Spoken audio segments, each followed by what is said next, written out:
Mari kita berdoa sebelum kita masuk dalam acara firman. Bapa di surga, terima kasih karena kembali bisa mendapatkan kesempatan dan kebebasan untuk membaca, mendengar, mempelajari, merenungkan sebagian firman Tuhan. Kami sekali lagi mohon supaya Engkau hadir, baik di tempat ini maupun dimanapun ada anak Tuhan yang mengikuti kebaktian ini. Dan Tuhan, tolong bimbing, arahkan, berkati acara firman ini. Berikan hamba-Mu kekuatan jasmani, pikiran, dan khususnya suara. Berikan pengurapan, berikan kata-kata, berikan apapun yang dibutuhkan, supaya seluruh firman bisa disampaikan dengan baik, dengan benar, dan dengan sejelas-jelasnya. Dan lengkapi bungkus dengan kuasa dan pekerjaan Roh-Mu, supaya semuanya bukan keluar dan kembali sia-sia, tapi tertanam, tumbuh, berbuah dalam kehidupan kami semua untuk kemuliaan nama Tuhan. Tolong semua dalam mendengar, berikan keterbukaan, berikan konsentrasi, jauhkan dari segala macam gangguan, keributan apapun, dan tolong mereka bisa mengerti dengan pencerahan dari Tuhan. Dan telah mereka mengerti, biarlah semua mereka tunduk pada firman, dan juga berusaha dengan kekuatan dari Roh Kudus-Mu menjadi pelaku, penanggap firman, bahkan kalau boleh juga pemberita firman. Tuhan, kami sekali lagi titipkan wifi, sinyal HP, listrik, dan sebagainya. Engkau jaga di sini maupun dimanapun mereka berada, supaya pemberitaan, penerimaan tidak terganggu oleh apapun. Terima kasih Bapa, dalam nama Yesus kami berdoa. Amin. Kita melanjutkan seri dari kitab Daniel. Kita baca hanya 6 ayat saja. 6 ayat yang pertama dari Daniel pasal 1. Pada tahun yang ketiga pemerintahan Yoyakim Raja Yehuda, datanglah Nebukadnezar Raja Babel ke Yerusalem, lalu mengepung kota itu. Tuhan menyerahkan Yoyakim Raja Yehuda dan sebagian dari perkakas-perkakas di rumah Allah ke dalam tangannya. Semuanya itu dibawanya ke tanah Sinear, ke dalam rumah dewanya. Perkakas-perkakas itu dibawanya ke dalam perbendaharaan dewanya. Lalu raja bertitah kepada Aspenas, kepala istananya, untuk membawa beberapa orang Israel yang berasal dari keturunan raja dan dari kaum bangsawan, yakni orang-orang muda yang tidak ada sesuatu celah, yang berperawakan baik, yang memahami berbagai-bagai hikmat, berpengetahuan banyak, dan yang mempunyai pengertian tentang ilmu, yakni orang-orang yang cakap untuk bekerja dalam istana raja, supaya mereka diajarkan tulisan dan bahasa orang Kasdim. Dan raja menetapkan bagi mereka pelabur setiap hari dari santapan raja dan dari anggur yang biasa diminumnya. Mereka harus dididik selama 3 tahun, dan sesudah itu mereka harus bekerja pada raja. Di antara mereka itu ada juga beberapa orang Yehuda, yakni Daniel, Hananya, Misael, dan Asaria. Saudara, kita sekarang masuk pada poin yang kedua. Daniel, kehidupannya dan pembuangannya. Saya kira tidak usah kita baca semua, hanya bagian-bagian yang saya garis bawahi saudara perlu perhatikan ya. Jadi di bagian bawah 4 orang itu ada namanya, Daniel, Hananya, Misael, dan Asaria. Dan di bagian ayat 4 itu dituliskan sebagai orang-orang muda. Yang pertama saudara, kita akan melihat poin A ini, Daniel dan kehidupannya. Albert Barnes mengatakan demikian: semua yang diketahui tentang Daniel pada pokoknya adalah sebagai berikut. Ia diturunkan dari salah satu dari keluarga-keluarga yang tertinggi di Yehuda, jika bukannya satu dari keturunan atau keluarga raja. Tempat lahirnya mungkin adalah Yerusalem. Bandingkan Daniel 9:24. Sekalipun tidaklah pasti secara mutlak bahwa teks itu menunjukkan hal itu. Daniel 9:24 memang memungkinkan saja, karena di sini ditunjukkan kotamu yang kudus. Jadi kalau kota Yerusalem disebut kotamu, maka mungkin itu tempat lahir. Tetapi bisa juga itu cuma tempat tinggalnya dan lahirnya dari sana. Tapi karena dia keturunan raja atau bangsawan, sangat mungkin memang itu kota tempat dia dilahirkan, bahkan juga tinggal di sana. Jadi ini ayat yang digunakan. Sekarang saudara, K.L. Delitzsch mengatakan demikian. Jika Daniel adalah seorang pemuda atau remaja, dalam kurung ini dalam bahasa Ibrani-nya ya, Yelet, pasal 1 ayat 4 dan 10, dari usia 15 sampai 18 tahun, pada saat ia dibawa dalam pembuangan ke Kasdim dan mati dalam iman tentang janji ilahi, segera setelah wahyu terakhir dibuat kepadanya dalam tahun ketiga, Daniel 10 ayat 1, dari Raja Kores, maka ia pasti telah mencapai usia tua dari setidaknya 90 tahun. Jadi orang ini berusia sangat tua ya. Orang yang saleh, yang beriman, yang mati-matian untuk Tuhan, tetapi usianya bisa mencapai 90 tahun. Dan apa yang saya sebelumnya tidak pernah memperhatikan sebelum saya mempelajari kitab Daniel, tidak pernah tahu dan tidak pernah memikirkan, adalah bahwa Daniel ini pada waktu pertama-tama masuk dalam pembuangan, dia berusia sangat-sangat muda. Ada yang memperkirakan cuma 12 sampai dengan 15 atau sampai 16. Ada yang seperti di sini kalau Delitzsch 15 sampai dengan 18. Dari mana mereka memperkirakan? Dari kata Ibrani yang dipakai, yaitu Yelet. Yelet memang bisa diterjemahkan orang muda, tapi biasanya diterjemahkan pemuda atau remaja. Dan memang para penafsir berbeda-beda dalam usia menafsir usia dari Yelet ini, kata Ibrani Yelet ini. Ada yang mengatakan 12 sampai 15 atau 12 sampai 16. Ada yang seperti kalau 15 sampai 18. Tapi secara kasar-kasaran antara 12 sampai 18 itulah umurnya dia. Pada waktu pertama-tama dibuang di dalam pembuangan ke Babilonia ini. Dan dari Daniel 1 ayat 4 dan 10, ayat 4-nya ada kata-kata orang-orang muda. Lalu ayat 10-nya orang-orang muda lain yang sebaya dengan kamu. Juga saudara, diperkirakan dari sudut yang lain juga bisa, yaitu Raja Babilonia ini memilih pasti orang muda dan bukannya orang yang sudah tua.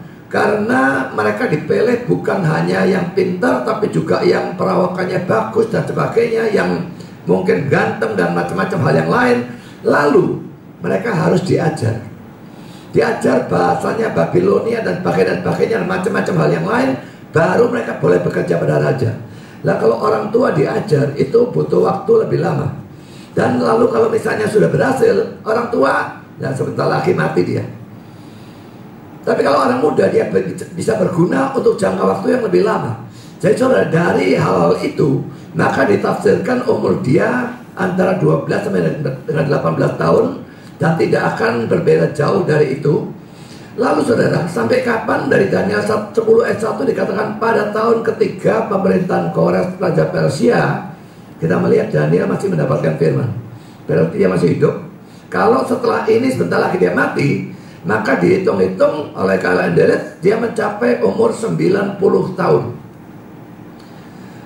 Sesuatu yang luar biasa. Karena kalau kita lihat orang-orang dalam sejarah ya, yang berguna untuk Tuhan. Memang kemarin dapat berita J.I. Packer itu meninggal dunia dalam usia yang tua, 93. Dan tidak, saya sendiri nggak kepingin itu sampai seperti itu, 93, gila sekali. Tapi saudara, yang lain saudara perhatikan, Calvin itu cuma sekitar 55, Spurgeon kalau tidak salah 57, Luther mungkin sedikit lebih tua tapi cuma paling-paling 60-an. Dan banyak yang lain yang mati ya cuma 40-an ada, 50-an ada. Mungkin mereka sebagai hamba Tuhan tidak menjaga kesehatan, hidup ngawur saja tidak karu-karuan, untuk kerja terus mati-matian. Sekalipun kita memang kerja harus mati-matian, tetapi kalau kita mengabaikan kesehatan, itu merugikan juga. Mati pada usia yang rasanya sudut manusia itu lebih muda dari seharusnya, begitu ya. Sekalipun sebagai orang reform saya percaya saat kematian itu ditentukan Tuhan, umur itu ditentukan Tuhan, dan tidak bisa berubah.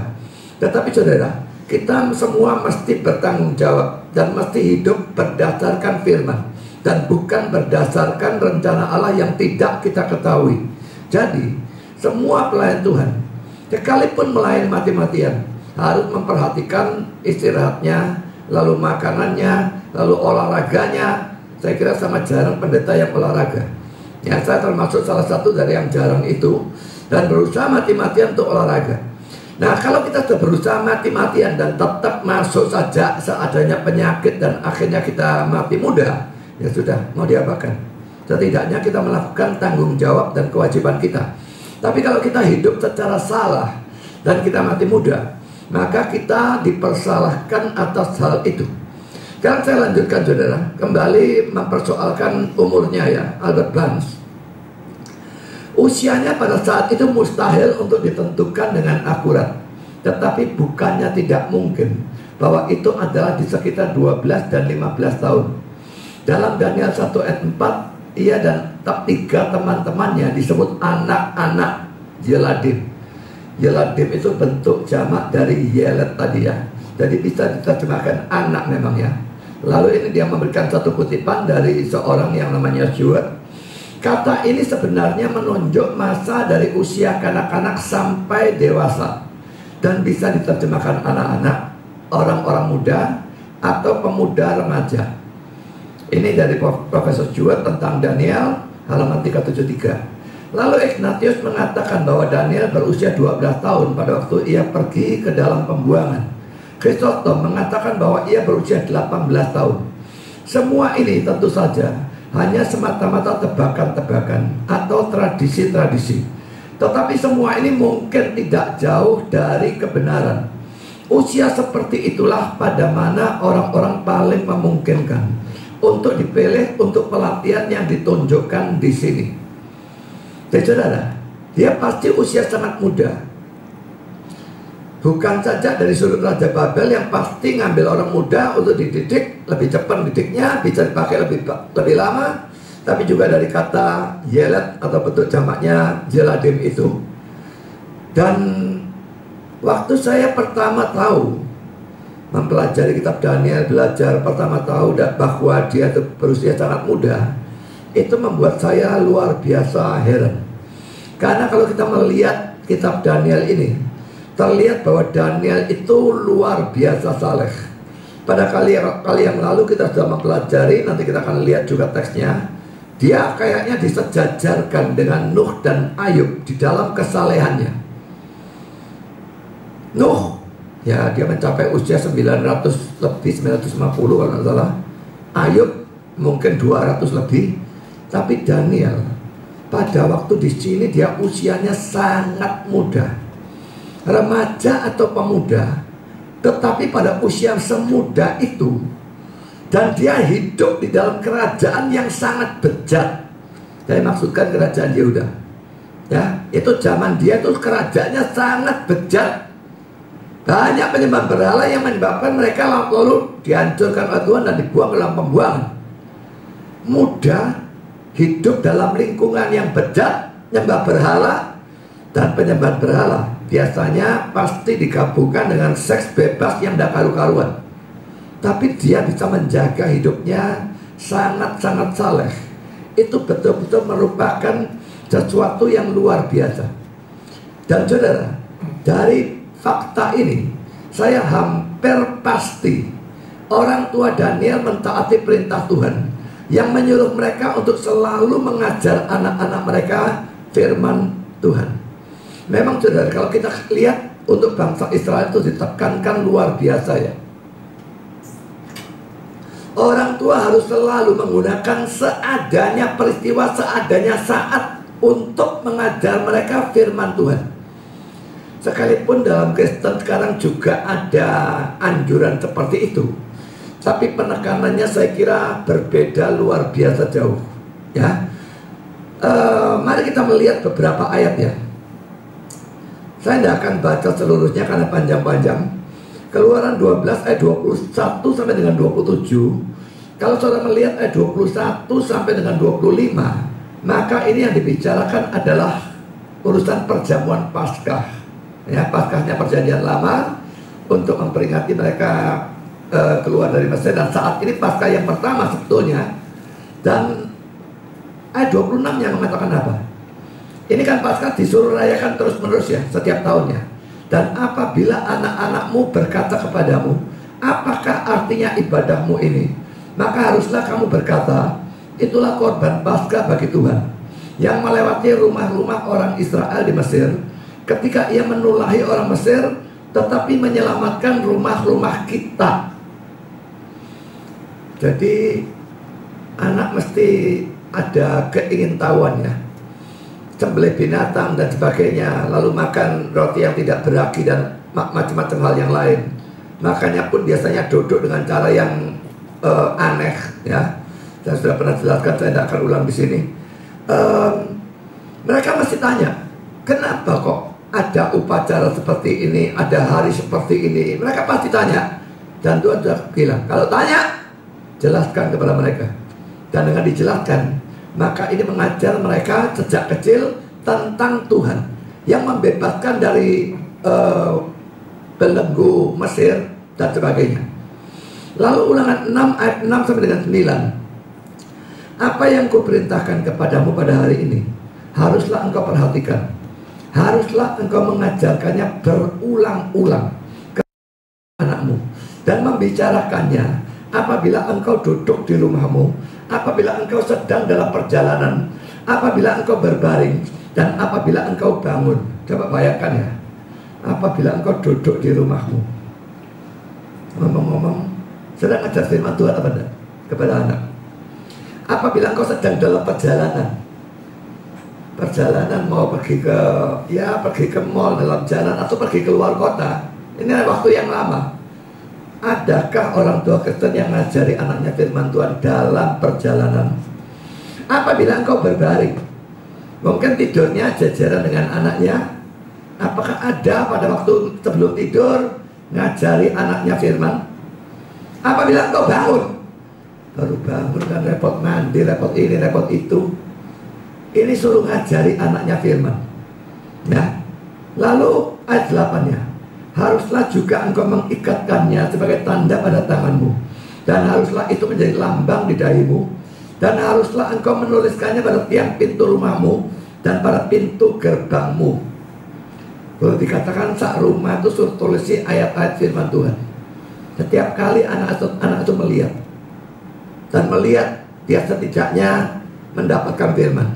Pertobatan memang urusan Tuhan, tetapi usaha untuk menginjili anak itu adalah tanggung jawab orang tua.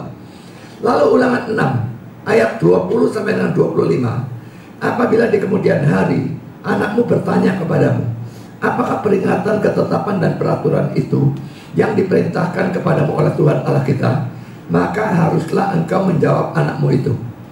Orang tua seringkali malas kalau mendengar anaknya tanya rewel lah. Gak usah tanya. Loh, justru dia tanya itu, ini bapak atau ibunya harus mengajarkan firman. Ini suatu kesempatan. Tidak tanya pun harus diajar, apalagi dia tanya. Ayat 21, maka haruslah engkau menjawab anakmu itu, kita dahulu adalah budak Firaun di Mesir, tetapi Tuhan membawa kita keluar dari Mesir dengan tangan yang kuat. Tuhan membuat tanda-tanda dan mujizat-mujizat yang besar dan yang mencelakakan terhadap Mesir, terhadap Firaun dan seisi rumahnya di depan mata kita. Tetapi kita dibawanya keluar dari sana, supaya kita dapat dibawanya masuk untuk memberikan kepada kita negeri yang telah dijanjikannya dengan sumpah kepada nenek moyang kita. Sisanya sudah kita baca sendiri. Kita loncat dalam ayat 11, ulangan 11 ayat 18 sampai 21. Hanya ayat 19 dan 20. Kamu harus mengajarkannya pada anak-anakmu dengan membicarakannya apabila engkau duduk di rumahmu, dan apabila engkau sedang dalam perjalanan, apabila engkau berbaring, dan apabila engkau bangun. Sama seperti tadi ya. Engkau harus menuliskannya pada tiang pintu rumahmu dan pada pintu gerbangmu. Saudara melihat ini diulang-ulang, tidak karu-karuan banyaknya Ulangan 32, kita baca akhir dari 46 ini ya. Supaya kamu memerintahkannya kepada anak-anakmu untuk melakukan dengan setiap perkataan hukum Taurat ini. Lalu dalam Yosua pasal 4, kita hanya baca ayat 6b dan ayat yang ke-7. Jika anak-anakmu bertanya di kemudian hari, kalau saudara lihat ayat sebelumnya, mereka tuh nyeberangi sungai Yordan, suruh ambil batu-batu letakkan di suatu tempat. Jadi bukan cuma peringatan mereka secara mukjizat dan nyebrang, tapi juga ini ada maksud. Nanti suatu kali mesti anak-anak itu lewat. Dan waktu anak-anak lewat ada apa? Batu-batu tumpuk. Pasti tanya. Dan jika anak-anak bertanya di kemudian hari, apakah artinya batu-batu ini bagi kamu? Maka haruslah kamu katakan kepada mereka bahwa air sungai Yordan terputus di depan tabut perjanjian Tuhan. Ketika tabut itu menyeberangi sungai Yordan, air sungai Yordan itu terputus. Lalu Yosua 4, kita baca hanya yang saya beri warna ya. Dan berkatalah ia kepada orang Israel demikian, apabila di kemudian hari anak-anakmu bertanya pada ayahnya, apakah arti batu-batu ini? Maka haruslah kamu beritahukan kepada anak-anakmu, begini Israel telah menyeberangi sungai Yordan ini di tanah yang kering.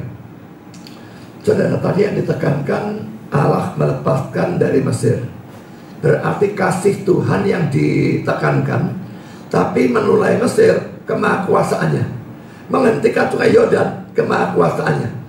Jadi saudara, yang terutama memang kasih Tuhan, kemahakuasaan bisa menolong dan sebagainya, itu diajarkan kepada anak. Dan kalau kita sekarang, setelah kita masuk dalam zaman perjanjian baru, setelah Kristus menjadi manusia, lalu mati, bangkit dan sebagainya, kasih yang ditekankan tentu kasih pada salib. Saudara, berapa banyak saudara nginjili anak-anak saudara? Ini ayat-ayat yang harus diperhatikan oleh semua orang tua, khususnya pada saat ada wabah seperti sekarang ini. Pertama, dengan adanya wabah, sekolah minggu tidak bisa dijalankan. Mungkin hanya gerejanya Israel yang adakan sekolah minggu yang disiarkan streaming. Saya tidak pernah tahu ada yang lain. Dengan anak-anak tidak bisa sekolah minggu, mereka tidak dapatkan firman.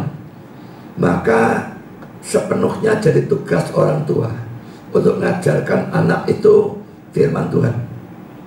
Dan kedua, wabah ini bisa menimpa anak saudara juga, atau menimpa saudara dan bisa mematikan.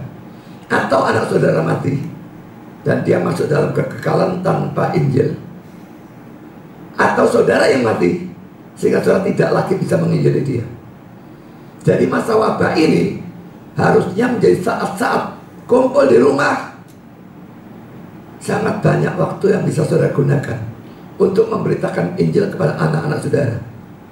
Jadi saudara, memang kita percaya predestinasi, dan kita percaya kalau dia tidak dipredestinasikan selamat, tidak bakal selamat. Kita Injili sampai mulut berbusa juga tidak ada gunanya. Tapi saudara, kita tidak pernah disuruh hidup berdasarkan rencana Allah yang tidak kita ketahui. Tugas kita memberitakan Injil, memberitakan Injil, memberitakan Injil, mendoakan, mendoakan, mendoakan. Dan saat sekarang, di mana kita di penjara, di rumah, bersama dengan keluarga, ini adalah saat yang harusnya dilakukan. Apalagi mereka tidak bisa dengar firman dari guru sekolah minggu. Bahkan sebetulnya, dalam masa yang normal ya, apakah anak saudara ikut sekolah minggu? Atau saudara remaja, pemuda lalu ikut dalam kebaktian umum dan sebagainya? Saudara tidak bisa melemparkan tanggung jawab penginjilan kepada guru sekolah minggu atau kepada pendeta penginjil dan sebagainya. Tidak bisa. Anak itu dalam kebaktian cuma 1 atau 2 jam atau 3 jam. Kalau gereja kita nih ikut kebaktian umum sudah lama sekali, bisa sampai 3 jam. Tapi itu maksimal. Tambahin mungkin ikut PA 2 jam lagi. Tapi saudara, 1 minggu 168 jam.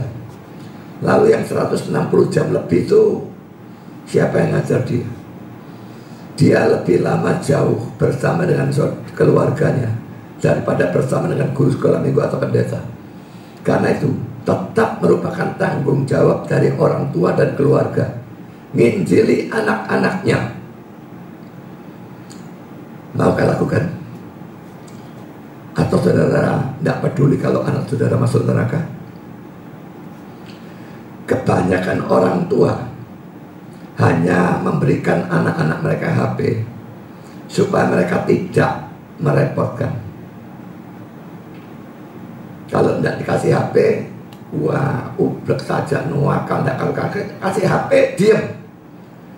Pendidikan yang luar biasa buruk, cara yang luar biasa buruk. Disuruh nginjili, kasih HP. Biar HP itu saudara isi dengan Alkitab. Apa dia mau baca Alkitabnya? Tugas saudara nginjili. Sekarang kita masuk dalam poin B. Daniel termasuk dalam kelompok orang dalam pembuangan pertama ini. Tadi kita melihat Daniel itu saleh, sangat saleh. Nanti pelajaran selanjutnya kita melihat lebih banyak lagi tentang kesalehan dia yang luar biasa. Tapi aneh ya, kita sudah belajar tempoh hari pembuangan ini kan 3 tahap. Daniel yang saleh ini justru termasuk dalam orang-orang yang masuk ke dalam pembuangan pertama ke Babilonia. Mestinya kita berpikir ya, kalau kita beriman, kita taat, kita saleh, Tuhan itu lebih menjaga kita, Tuhan lebih melindungi kita, Tuhan lebih memberkati kita. Tapi saudara, itu ajarannya teologi kemakmuran sebetulnya. Jadi kalau saya punya konsep seperti itu, buang itu jauh-jauh. Kenyataannya lihat di sini. Daniel saleh, dia masuk dalam pembuangan yang pertama. Calvin mengatakan demikian. Jadi saya menganggap bahwa Daniel ada di antara buah-buah pertama dari pembuangan. Dan ini merupakan salah satu contoh dari penghakiman Allah yang begitu tidak bisa kita mengerti. Karena kalau di sana ada kelulusan atau integritas apapun dalam seluruh bangsa itu, pasti Daniel adalah suatu contoh yang menyolok darinya. Karena Yeskiel mencakup dia di antara 3 orang benar, oleh siapa Allah paling memungkinkan ditenangkan atau diredakan kemarahannya. Yeskiel 14 ayat 14. Jadi demikianlah keunggulan dari kebaikan Daniel, sehingga ia seperti seorang malaikat surgawi di antara orang-orang yang fana. Tetapi ia dibawa ke dalam pembuangan dan hidup sebagai budak dari Raja Babilonia. Dan yang pertama laginya, ya, sebaliknya, orang-orang lain yang telah memprovokasi murka Allah dengan begitu banyak cara, tinggal tenang dari sarang rumah atau rumah mereka. Mungkin ini jalan itu ya.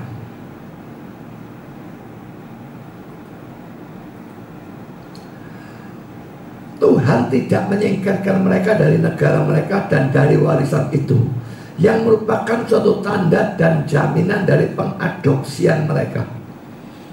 Saudara, 3 tahap. Tahap pertama Daniel ikut, banyak yang tersisa. Dan orang-orang itu justru orang-orang brengsek yang kurang ajar, yang tidak beriman, yang mungkin menyembah berhala, tidak masuk dalam pembuangan. Tetap ya memang tidak enak tetap kalau negaranya sudah dikalahkan. Tapi tetap masih lebih enak di negaranya sendiri, mungkin di rumahnya sendiri, daripada masuk dalam pembuangan dan dijadikan, boleh katakan, budak. Padahal dia begitu saleh. Yeskiel 14 ayat 14 disejajarkan dengan Nuh dan Ayub, ya. Saya tidak akan bacakan, saya berikan ayatnya saja. Saya bisa melihat bagian yang saya beri warna merah. Jadi Yeskiel menganggap 3 orang ini begitu saleh. Kalau ada satu tempat Tuhan mau hukum, rasa-rasanya kayak ada kemungkinan Tuhan batalkan hukumannya karena ada 3 orang saleh. Tapi Yeskiel justru berkata tidak. Sekalipun atau seandainya ada 3 orang saleh ini, mereka cuma menyelamatkan diri mereka sendiri, bukan orang yang lain. Dan saudara, ini sesuatu yang perlu dipikirkan. Kita mau beriman, kita mau saleh, semua itu tidak bisa orang lain nunut akan iman kita, nunut kesalahan kita dan sebagainya, lalu nunut diselamatkan. Tidak ada tunut-tunutan dalam dalam urusan keselamatan. Kalau orang tua saudara beriman, saudara harus beriman. Kalau teman saudara beriman, saudara harus beriman. Kalau tidak, mereka diselamatkan dan saudara tidak. Hanya itu poinnya sebetulnya. Jadi saudara, tapi dia disejajarkan dengan Nuh dan juga Ayub, jelas menunjukkan kesalehan yang luar biasa. Dan Calvin melanjutkan demikian. Jadi, marilah kita mempelajari untuk mengagumi penghakiman Allah yang melampaui semua pengertian kita. Seperti yang telah saya katakan, di sana ada kekudusan yang menyerupai malaikat dalam diri Daniel. Sekalipun dibuang dengan begitu memalukan dan dibesarkan atau dinaikkan di antara sida-sida raja. Pada waktu ini terjadi kepada seorang yang begitu kudus, yang dari masa kanak-kanak sepenuhnya dibaktikan pada kesalehan. Betapa besar toleransi Allah dalam menahan atau menyimpan kita. Apa yang layak kita dapatkan? Yang mana dari kita berani untuk membandingkan dirinya sendiri dengan Daniel? Tidak. Kita tidak layak, sesuai dengan pepatah kuno, untuk melepaskan ikatan sepatunya. Dibandingkan dengan Daniel, kita tidak layak sama sekali. Kita melepaskan ikatan sepatunya pun tidak layak. Begitu rendahnya kita dibandingkan dia. Tapi saudara, ini melampaui pengertian kita ya. Mengapa justru Allah menghakimi secara demikian? Yang salah seperti itu masuk dalam pembuangan pertama. Yang lain masih tetap lebih santai di rumah. Jadi dari sini kita bisa melihat ya, kalau ada bencana mengenai seseorang dan bencana itu tidak menimpa orang yang lain, belum tentu yang kena bencana itu lebih buruk rohaninya dibandingkan dengan yang tidak kena bencana. Tapi itu biasanya diambil sebagai suatu ajaran atau kepercayaan oleh banyak orang, diajarkan dalam banyak gereja. Kena bencana karena dosa. Bukankah Ayub dihakimi sebagai orang berdosa oleh ketiga orang temannya? Kau sudah kena bencana karena dosa, karena kamu tidak beriman. Kalau kamu beriman, kamu taat, kamu mesti lepas dari dosa itu. Laki-laki ingat, itu ajaran teologi kemakmuran. Bukan dalam hal uang, tapi dalam hal kesehatan, dalam hal kenyamanan dan sebagainya. Sebetulnya arahnya sama saja. Tapi kita lihat dalam diri Daniel, sama sekali tidak demikian. Dia yang saleh, dia beriman, dia tetap masuk dalam pembuangan yang pertama, yang lain tetap santai-santai.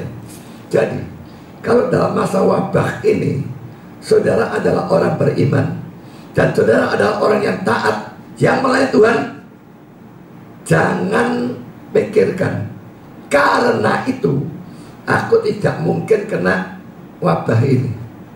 Yang lain yang dosa-dosa, yang gak beriman, agama lain, kafir, atau orang Kristen dosa tidak karu-karuan, lah itu pantas kena wabah. Aku tidak pantas. Begitu kan? Kalau sudah kena wabah, orang lain tidak, belum berarti saudara yang buruk, dia yang bagus. Belum juga bisa dipastikan terbalik, yang kena wabah itu yang bagus, tidak juga. Semua tergantung Tuhan maunya bagaimana. Satu hal yang pasti, kalau orang beriman dan saleh kena bencana, Tuhan bekerja untuk kebaikannya. Kalau orang tidak beriman terkena bencana, Tuhan tidak bekerja untuk kebaikannya. Ini perbedaannya menyolok. Kita beriman atau tidak beriman, kita mesti menjaga diri terhadap wabah dan terhadap segala bencana. Tapi tetap kalau Tuhan mau kita terkena, maka kita terkena.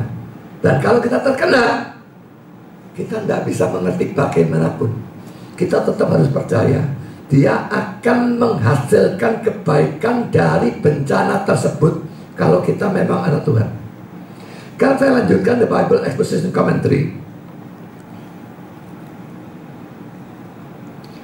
suatu sisa yang berdedikasi, Daniel 1, 3, 4, dan 4a, bahkan suatu pembacaan secara cepat dari perjanjian lama menyatakan bahwa mayoritas dari umat Allah tidak selalu mengikuti Tuhan dan mentaati hukum-hukum atau perintah-perintahnya.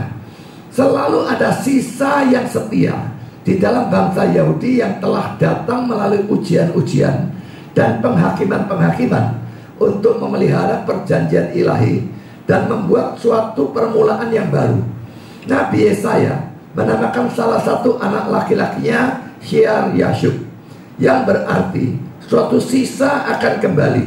Yesaya 7 ayat 3. Prinsip yang sama berlaku pada gereja zaman sekarang. Karena tidak setiap orang yang mengaku beriman kepada Yesus Kristus adalah sungguh-sungguh seorang anak Allah. Matius 7, 21-23. Dalam pesan-pesannya kepada 7 gereja-gereja di Asia Kecil, Tuhan kita selalu mempunyai suatu firman khusus bagi para pemenang, sisa yang setia dalam setiap jemaat yang berusaha untuk mentaati Tuhan. Lalu ayatnya satu deretan, tidak usah saya bacakan. Daniel dan 3 sahabatnya merupakan sebagian dari sisa Yahudi yang setia di Babilonia, ditempatkan di sana oleh Tuhan untuk mencapai tujuan-tujuan atau rencana-rencananya. Jadi saudara, teks ini menunjukkan bahwa dalam negara yang bobrok itu, bayangkan seluruh negara kalau rajanya nyembah berhala itu, rakyat yang tersisa yang tidak menyembah berhala itu sangat sedikit, tapi selalu mesti ada. Ingat zamannya Nabi Elia, dia pikir cuma dia itu nabi-nabi Tuhan yang tertinggal, yang masih sembah Yahweh. Semua sudah sembah Baal, Asyera. Biarpun sudah dia menangkan pertandingan, turunkan api dan sebagainya, bunuh, tapi tetap ini berkembang dan semua orang menyembah sana. Kelihatan bertobat, balik lagi. Dia toh yang setia. Tapi Tuhan bilang tidak. Aku masih meninggalkan 7.000 orang yang tidak pernah sujud kepada Baal. Nah saudara, 7.000 itu memang rasanya bukan bilangan hurufiah, simbol, tetapi cukup sedikit dibandingkan Israel, tetapi terlalu sedikit juga tidak. Jadi saudara, dalam zaman sebejat itu ya, bayangkan rajanya Ahab dan istrinya adalah Isabel, penyembahan berhala tidak karu-karuan. Tapi Tuhan berkata selalu ada sisa yang tetap setia kepada Yahweh. Nah saudara, dalam zamannya Daniel dan teman-temannya termasuk dalam sisa itu. Sisa itu bisa sangat sedikit, tapi dalam zaman sebobrok apapun, sisa itu masih tetap akan ada. Tidak bisa tidak, harus ada. Saya pikir zaman sekarang ini adalah suatu zaman yang bobrok. Saya tidak bilang yang non-Kristen, saya bicara tentang yang Kristen. Yang Kristen kita melihat gereja-gereja yang pendetanya hanya pentingkan duit, terus desak jemaatnya berikan persembahan persepuluhan dan sebagainya. Tidak salah mengkhotbahkan persepuluhan karena itu adalah firman Tuhan dan saya percaya masih berlaku saat ini.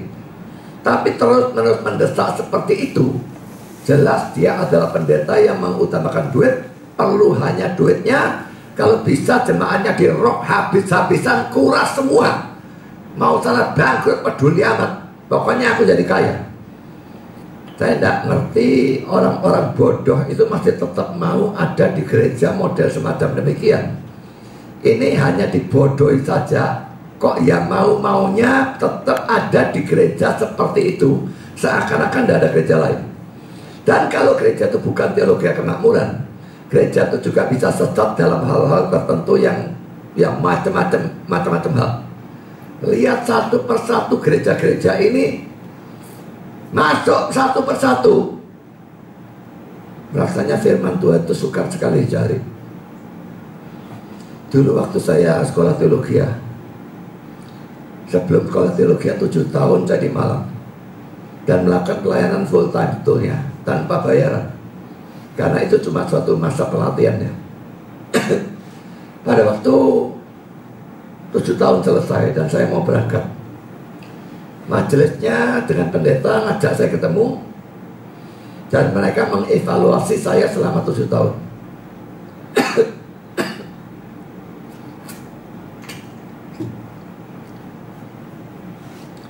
Dan hasil evaluasinya, saya tidak cocok jadi gembala sidang. Pendeta di gereja itu tidak cocok.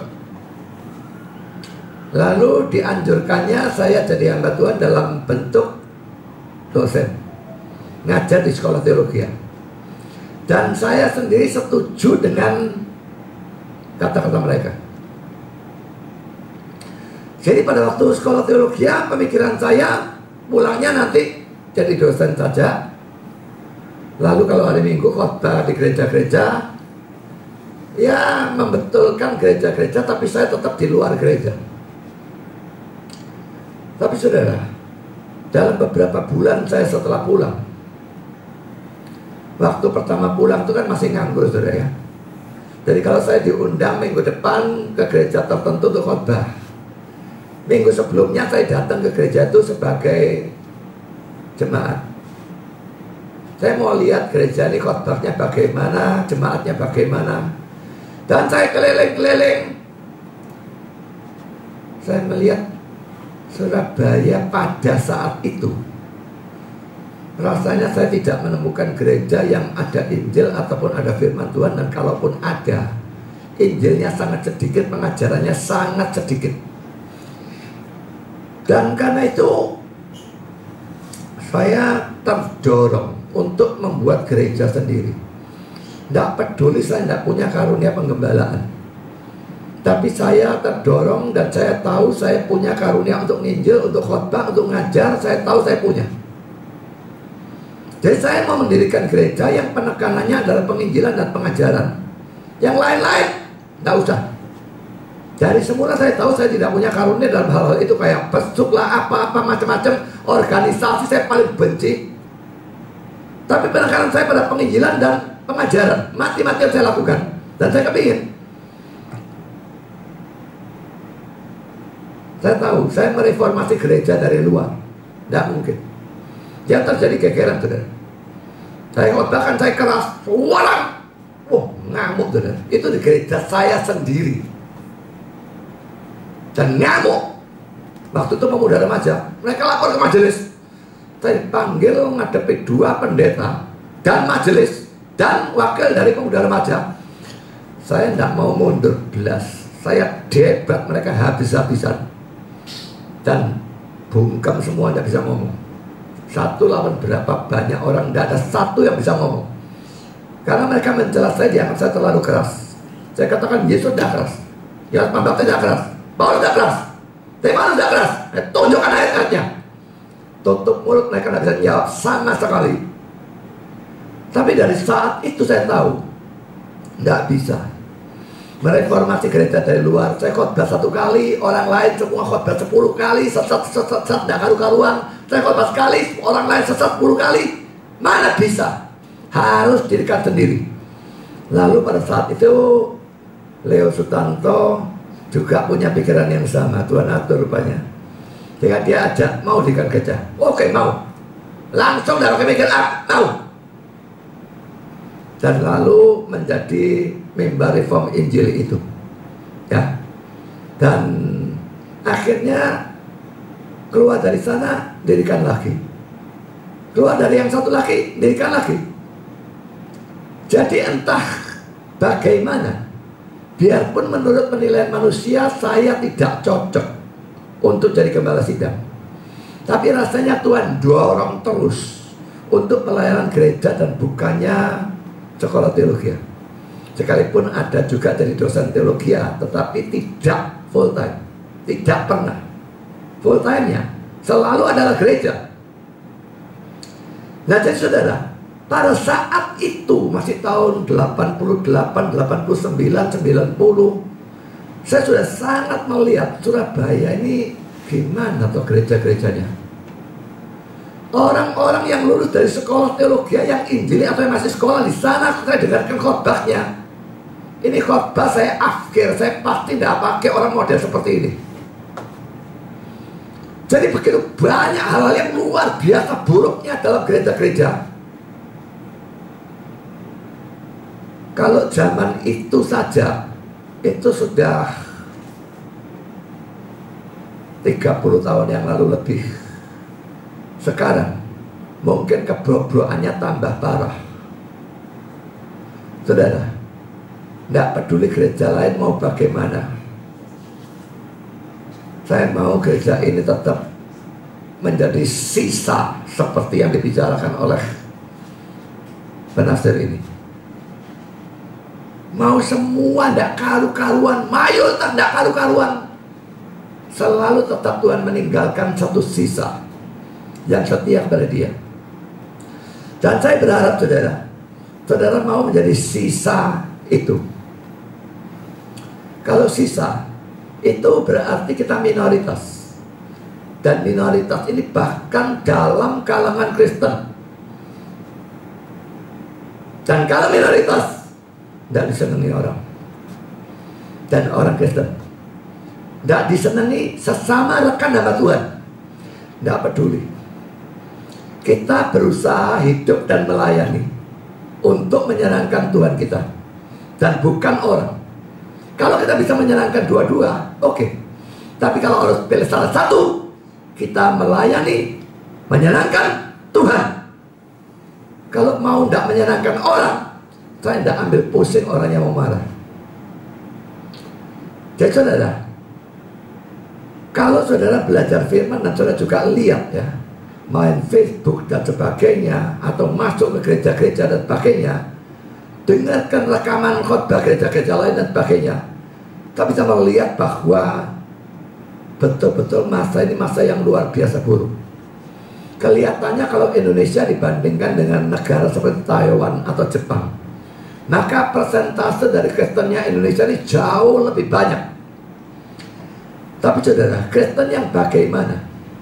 Kristen yang KTP, Kristen yang amburadul, tidak karu-karuan, ajarannya tidak karu-karuan, semuanya tidak karu-karuan. Dan mayoritas menekankan uang untuk dirinya sendiri, atau untuk gerejanya, atau untuk apa. Pokoknya menekankan duit, duit, duit. Mari saudara, di tengah masa yang seperti itu, bukannya kita menjadi sombong atau bagaimana. Tidak. Kalau kita bisa menjadi sisa yang tetap setia, itu karena anugerah Tuhan, karena kasih karunia Tuhan, dan bukan karena kita lebih baik dari mereka. Kalau bukan karena Tuhan berikan kita kasih karunia, kita jadi sama atau lebih buruk dari mereka. Tapi saudara, dari sudut pandang kita tetap harus berjuang. Berjuang dalam pelayanan kita, berjuang dalam kehidupan kita, berjuang dalam kita belajar firman dan sebagainya, untuk menjadi sisa di tengah-tengah mayoritas yang sudah tidak karu-karuan. Saya bukan bersikap sok saleh atau apapun. Dan kalau ada orang yang mau menilai seperti itu, saya juga tidak peduli. Karena saya tahu apa yang saya katakan, dan saya tahu apa motivasi saya. Tidak ada sama sekali menyombongkan diri atau apapun. Ada orang yang barusan ini berkata, Pak Budi ini arogan. Saya bilang kepada dia, saya punya banyak kelemahan, tapi menurut saya arogan bukan salah satunya. Mungkin kelihatannya arogan karena saya punya keyakinan, dan orang salah mengerti keyakinan sebagai arogan. Saya yakin ini benar, yaitu goblok. Nah, kayaknya sombong. Tapi saya yakin kesesatan itu, saya yakin kesalahan itu. Saya berani katakan goblok, sesat, dan sebagainya, nabi palsu. Bukan karena kesombongan apapun, tapi karena keyakinan. Tapi saudara, saya sendiri tidak bisa berjuang sendirian. Jadi kalau saudara juga mau bersama-sama dengan saya, mendukung dalam pelayanan, dalam keuangan, dalam doa dan sebagainya, mari kita bersama-sama berjuang untuk menjadi sisa di tengah-tengah kekerasan yang merusak dan karu-karuan. Kita berusaha semaksimal mungkin untuk tetap setia kepada Tuhan, dalam kepercayaan, dalam ajar dan belajar firman, dalam berdoa, dalam melayani, dan sebagainya, dan sebagainya. Nah, saudara, kan saya lanjutkan saudara. Pulpit Commentary, Yoyakim telah dinyatakan sebagai seorang raja, tapi dalam faktanya ia adalah seorang hamba atau budak. Daniel dan kawan-kawannya, sekalipun dibawa ke dalam pembuangan sebagai tawanan atau orang-orang buangan, mempunyai di dalam diri mereka kualitas dari seorang raja yang tidak bisa direndahkan oleh orang-orang asing. Orang rajanya punya kualitas budak, yang dijadikan budak dalam dirinya punya kualitas raja. Dari kita tidak ada yang raja, saya kira. Tapi orang kaya atau orang miskin, orang kedudukan tinggi atau orang kedudukan rendah, itu ada. Ada orang-orang yang kedudukan tinggi, tapi hatinya kedudukan rendah. Di hadapan Tuhan dia anggap rendah. Dan ada orang yang sebaliknya.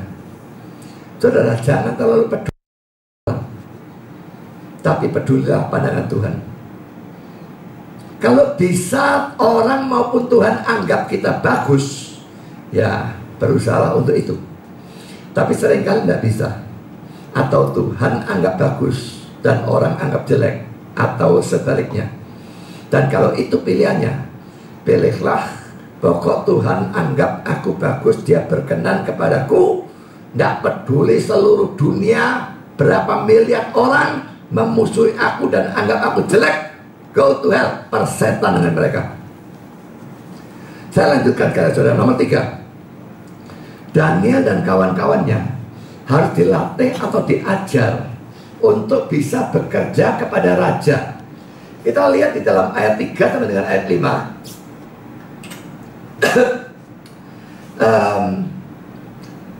Kita baca mulai ayat 4 saja ya. Orang-orang muda yang tidak ada sesuatu celah, yang berperawakan baik, yang memahami berbagai-bagai hikmat, berpengetahuan banyak, dan yang mempunyai pengertian tentang ilmu. Jadi berarti sebelum dijadikan budak atau dijadikan pekerja atau belum diajar, dididik di Babilonia, mereka sudah tergolong orang-orang yang pintar, punya hikmat, pengetahuan banyak, punya pengertian dan sebagainya. Yakni orang-orang yang cakap untuk bekerja dalam istana raja. Nah sekarang supaya mereka diajarkan tulisan dan bahasa orang Kasdim. Saya kira kok bukan hanya ini, tapi terutama ini kalau tidak sukar untuk komunikasi. Ya, tapi hal lain pasti diajarkan juga. Dan raja menetapkan bagi mereka pelabur. Saya tidak habis pikir ya, LA ini menggunakan kata ini, kata apa? Ada yang ngerti artinya apa enggak? Sampai saya cari di KBBI.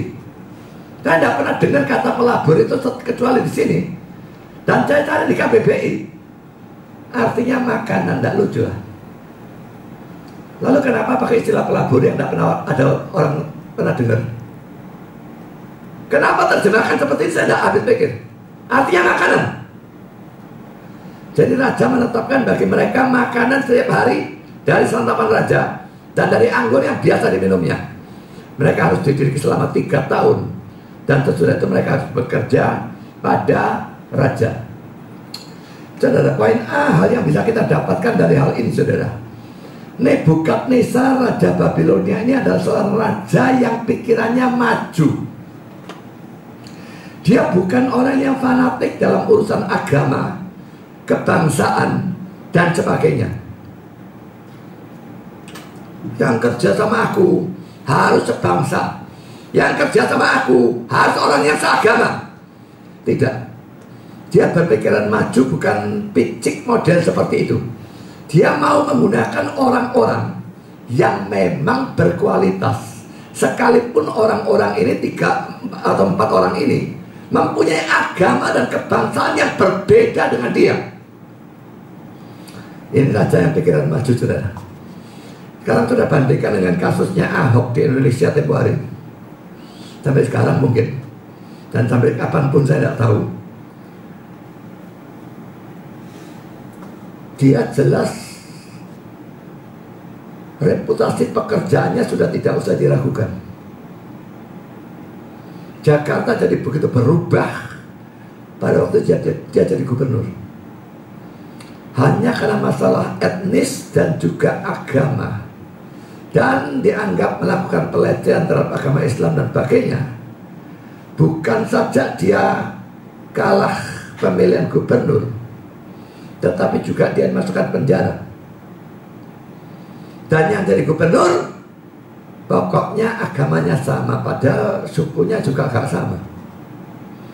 Tapi tidak masalah asal bukan Chinese, begitulah ya. Hanya orang yang sentimennya kan sama Chinese. Kalau Arab itu mereka malah karena itu asal usulnya agama Islam barangkali. Jadi saudara, ini negara kita selama hal itu dipertahankan, saya kok anggap negara ini sukar untuk maju ya. Karena mereka mau pilih pejabat atau presiden yang gobloknya bagaimanapun tidak peduli. Pokoknya sebangsa dan seagama. Sebaliknya yang pintar kerja diafkir karena etnis dan juga karena agama. Mana bisa negaranya maju kalau cara kerjanya model seperti itu. Jadi saudara, kalau saudara adalah seorang pendeta atau gembala sidang atau apapun, pokoknya pimpinannya, dan saudara ingin mencari orang-orang untuk melayani Tuhan dalam gereja saudara, jangan tiru mayoritas masyarakat Indonesia dalam kasusnya Ahok. Tirulah Nebukadnezar. Orang ini penyembah berhala, saudara. Orang ini kafir. Orang ini bangsa Babilonia. Tapi dia seorang raja yang pikirannya maju. Dia tidak gubris etnisnya, dia tidak gubris agamanya. Dia cari orang-orang pintar, dididik, dan bisa dipakai untuk kemajuan kerajaannya. Andai kata saja Indonesia bisa berubah di dalam hal itu, ini sesuatu yang sangat-sangat luar biasa. Tapi memang fanatisme agama itu sesuatu yang butuh mujizat Tuhan untuk bisa diubah. Saya tidak terlalu berharap untuk terjadinya hal itu. Tapi kalau itu bisa terjadi, itu hanya karena mujizat Tuhan. Tapi saudara sebagai pemimpin gereja, kalau saudara pendeta, maka mencari orang, cari yang betul-betul berkualitas. Tidak usah takut dia bakal menyayangi saudara atau apapun, tidak usah takut. Kalau dia menyayangi saudara, digantikan ya sudah, dia lebih bagus. Peduli amat. Abaikan diri sendiri, bahkan Tuhan yang dipermuliakan. Dan pada waktu mencari, jangan pusingkan dengan etnis. Ya kalau agama tidak bisa, tidak. Karena kita mencari orang yang melayani dalam Tuhan kok. Tetapi cari pokoknya orang yang berkualitas untuk pelayanan yang dibutuhkan itu. Jadi tidak pedulikan hal yang lain, hanya cari urusan itu saja. Kalau saudara, David Calvin mengatakan demikian, ia ingin untuk mendapatkan keuntungan dari talenta atau bakat dari luarnya Babilonia maksudnya. Pengepungan yang lama telah mengajar dia sikap keras kepala, karunia-karunia dan keadaan memenuhi syarat dari karakter Yahudi. Dia mengepung lama, dia selidiki, dan dia tahu orang-orang Yahudi itu bagaimana. Dia tahu orang-orang Yahudi punya hal-hal yang hebat yang orang-orang Babilonia tidak ada, dan dia kan itu mau pakai mereka. Ya. Lalu saudara, kita melihat di dalam pulpit commentary,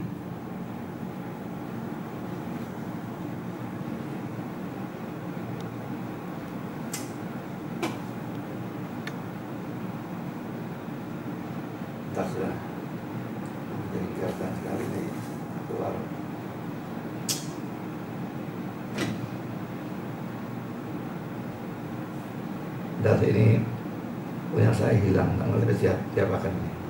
Jadi bisa ngerti? Tolong bantu.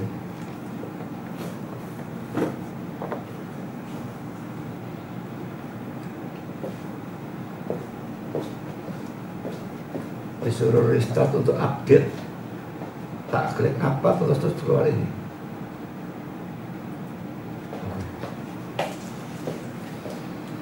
Maklum kaptek, kalau keluar tawaran untuk update dan sebagainya, saya bingung, nggak karu-karuan.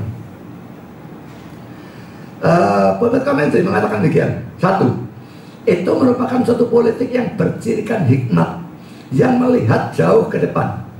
Orang-orang atau bangsa Kasdim telah keluar atau bangkit dari suatu keadaan keterbelakangan atau kebodohan, dan telah mulai menghargai pengetahuan dan keahlian intelektual. Mereka telah belajar untuk mengamati atau mempelajari dengan akurat pergerakan dari bintang-bintang, dari ilmu perbintangan ya. Mereka telah mencapai keahlian yang besar dalam arsitek dan pemahatan. Mereka tahu sesuatu tentang ilmu pemerintahan. Rajanya adalah seorang yang melebihi orang-orang lain dalam barisan orang-orang intelek.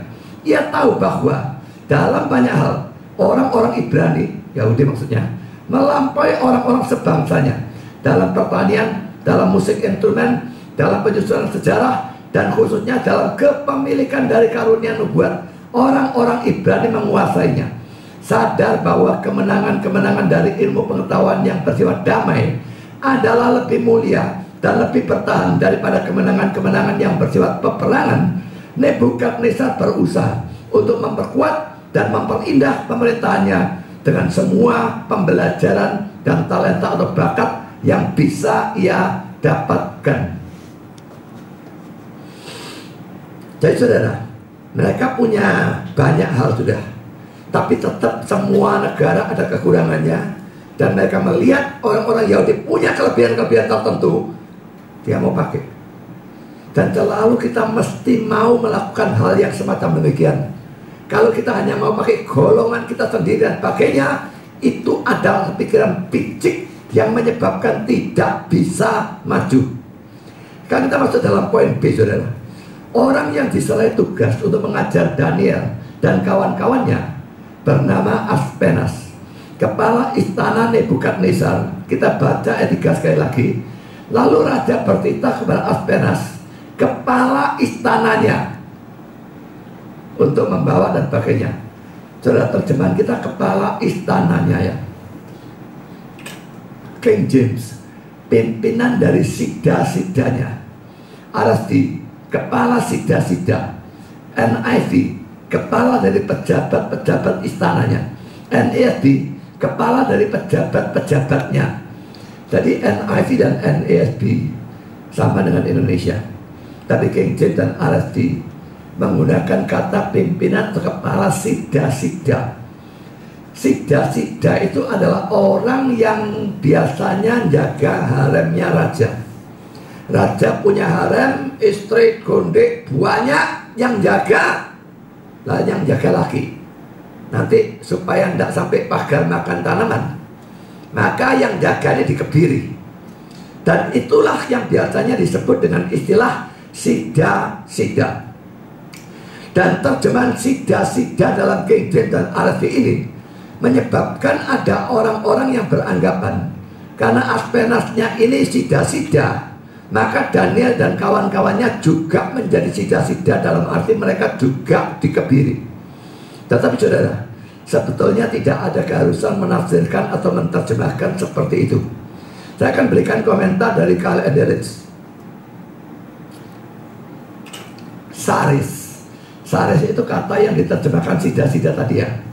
Seringkali dengan suatu penyimpangan dari arti utamanya, hanya berarti atau menunjukkan seorang pegawai istana, pejabat istana, pelayan raja, seperti dalam Kejadian 37 ayat 36. Kita baca ayatnya, ini menunjuk kepada Potifar, saudara ya.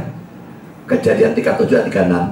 Adapun Yusuf, ia dijual oleh orang Midian itu ke Mesir kepada Potifar, seorang pegawai istana Firaun, kepala pengawal raja.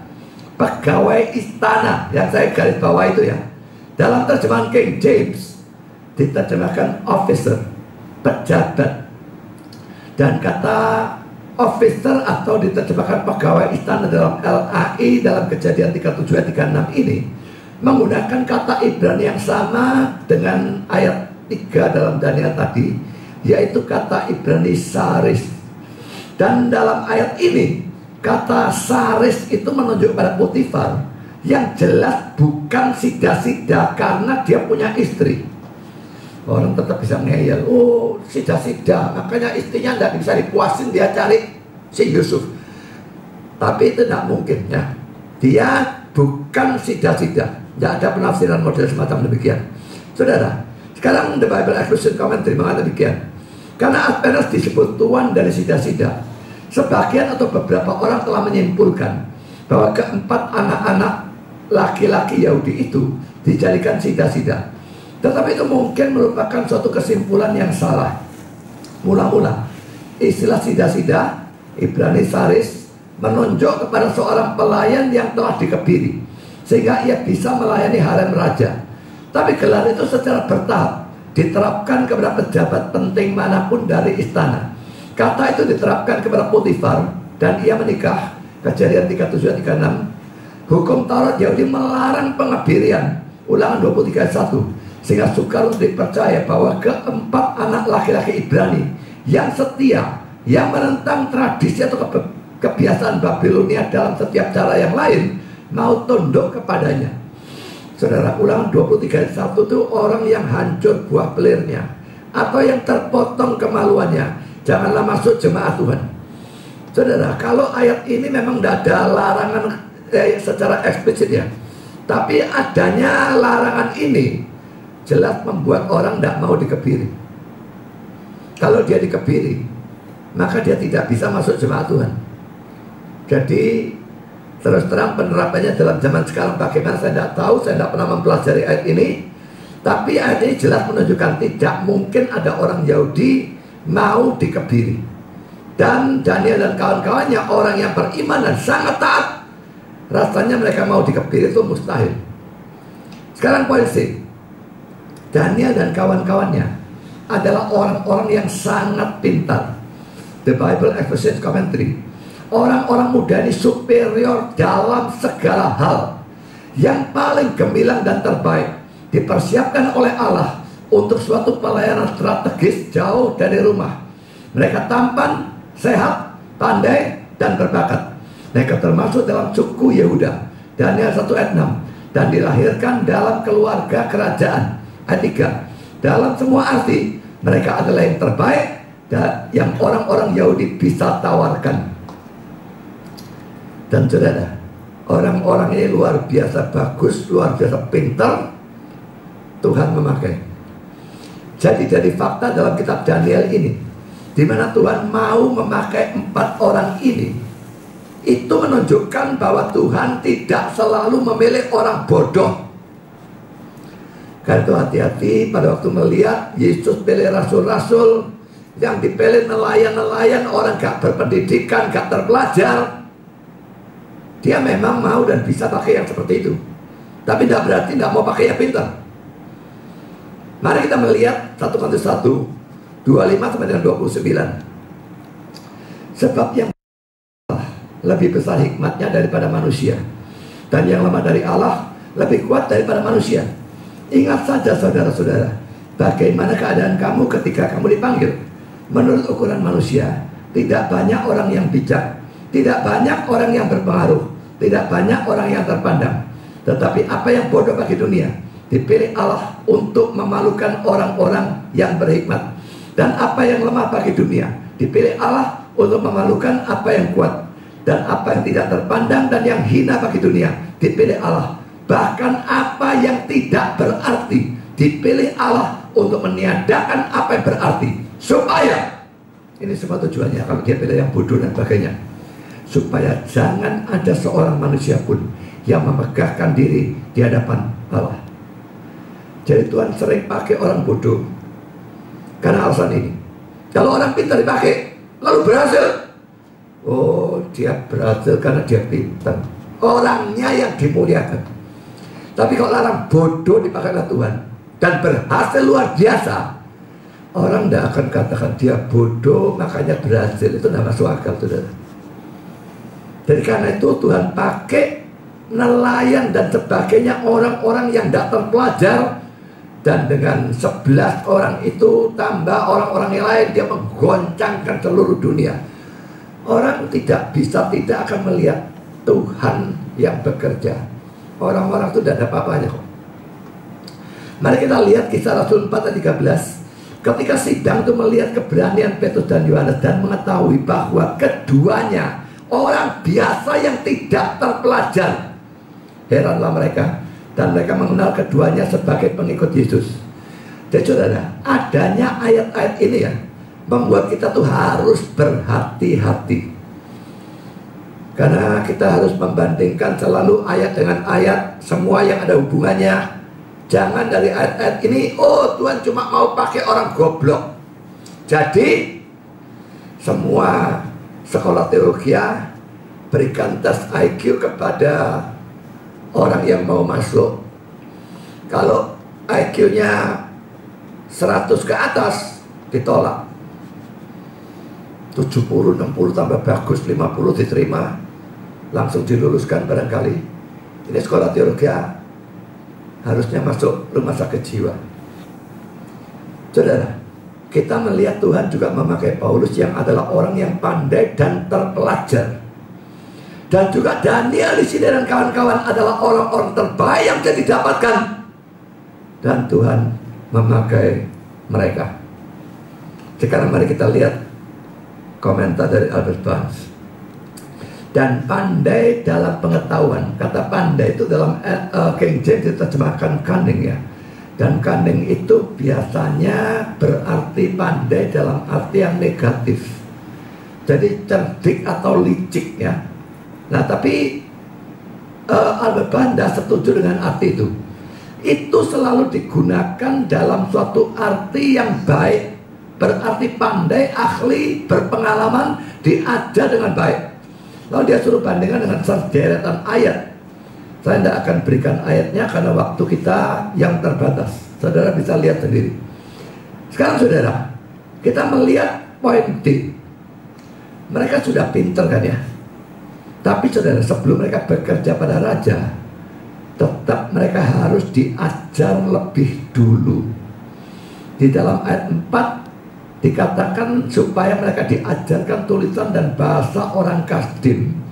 Dan di dalam ayat 5b mereka harus dididik 3 tahun. Dan sesudah itu mereka harus bekerja pada raja. Perhatikan ya, mereka sudah adalah orang pandai, punya banyak pengetahuan. Itu dikatakan dalam ayat 4a. Tapi raja tetap memerintahkan supaya mereka diajar lagi sebelum mereka bisa bekerja kepada raja. Dan ini dalam ayat 4b dan ayat 5. Perhatikan ini saudara. Orang mau melayani seorang raja duniawi, sehebat-hebatnya Babilonia, dia menguasai cuma sebagian kecil dari dunia. Tapi saudara, mau melayani dia, orangnya sudah pinter, diajar lagi. Tapi anehnya saudara, orang yang mau melayani atau bekerja kepada raja di atas segala raja, Tuhan kita Yesus Kristus, banyak yang tidak pernah belajar dan juga tidak mau belajar. Ini sesuatu fakta yang kita tidak bisa tutup mata terhadapnya. Ini kenyataan dalam dunia Kristen. Ada banyak orang yang bodoh, yang tidak terpelajar, dan yang tidak mau belajar, tapi mau melayani Tuhan. Dan ada saja gereja-gereja, sekolah-sekolah dan sebagainya yang mau pakai orang-orang bodoh dan malas seperti itu.